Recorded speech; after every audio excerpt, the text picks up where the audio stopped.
और चलिए अब खबरें देखेंगे विस्तार से। प्रधानमंत्री नरेंद्र मोदी आज एक बार फिर से उत्तराखंड आ रहे हैं। आज प्रधानमंत्री मोदी के ऋषिकेश में मेगा रैली होगी और यहां के आईडीपीएल मैदान में प्रधानमंत्री चुनावी जनसभा को संबोधित करेंगे। पीएम की जनसभा को लेकर सारी तैयारियां पूरी कर ली गई हैं। कार्यक्रम से पहले सीएम धामी ने तैयारियों का जायजा भी लिया और व्यवस्थाओं की मॉनिटरिंग सीएम धामी खुद कर रहे हैं।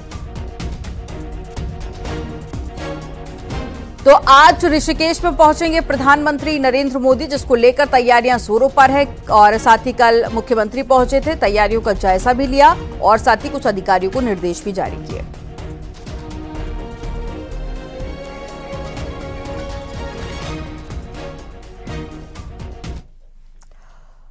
प्रधानमंत्री नरेंद्र मोदी का उत्तराखंड से खास लगाव है और उत्तराखंड बीजेपी के लिए ये वरदान साबित हो रहा है। प्रधानमंत्री आज दूसरी बार चुनाव प्रचार के लिए उत्तराखंड पहुंच रहे हैं और प्रधानमंत्री के इस दौरे से बीजेपी को बड़ी उम्मीद है। रिपोर्ट आपको दिखाते हैं।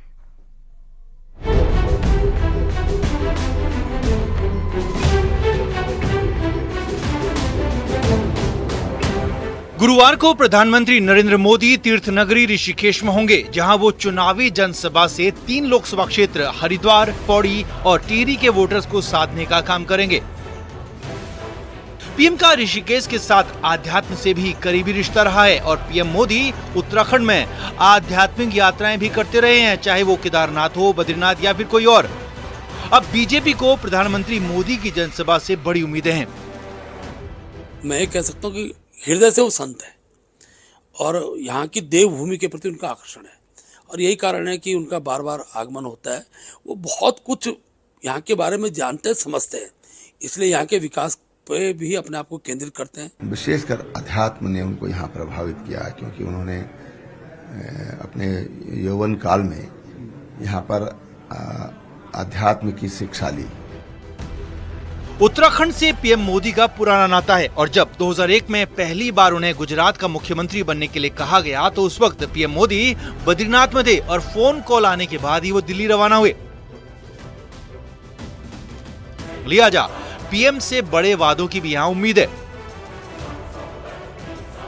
तो मुझे अच्छी तरह याद है, उन्होंने कहा कि मुझे दिल्ली जाना है, तो हमने पहले दिन ही, क्योंकि हमारी जो कार्य समिति थी उसके वो मुख्य अतिथि थे, पहले दिन ही हमने उनका जो है कि संबोधन करा करके उनको दिल्ली भेजा।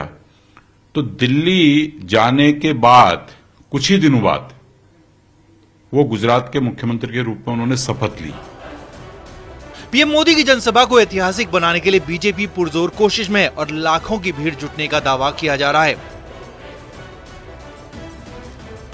ऋषिकेश से न्यूज़ 18 के लिए सुनील नवप्रभात की रिपोर्ट।